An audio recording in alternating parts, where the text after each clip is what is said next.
This week I want to share some stories, and I hope you'll be encouraged and inspired to hear what some guys did last weekend to share God's love and shine his light on a dark and dreary Halloween.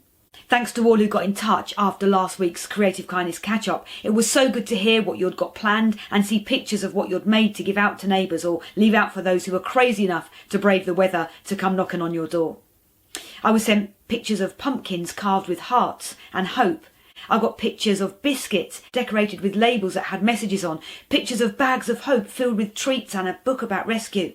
And I got pictures of tubs of sweets with messages of love stuck to them. Now, we may never know what impact any of that has had. And we sometimes feel like we put a lot of time and effort into these things for them just to fall flat. And we wonder if what we've done ever makes a difference. Well, talking of falling flat, I've got a little story to prove that these little things do make a difference. I'd made shortbread biscuits, hearts and iced smiley faces. I put them in little bags, stuck on labels sharing a message and delivered them to every house in my street. I discovered that letterboxes were not designed for iced shortbread biscuits, but that's another story.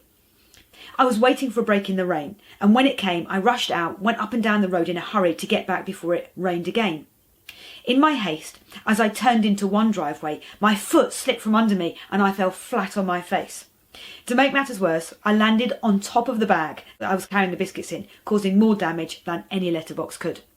Thankfully, I didn't do any damage to myself or the driveway and no one saw me. So I picked myself up, dusted myself down and carried on.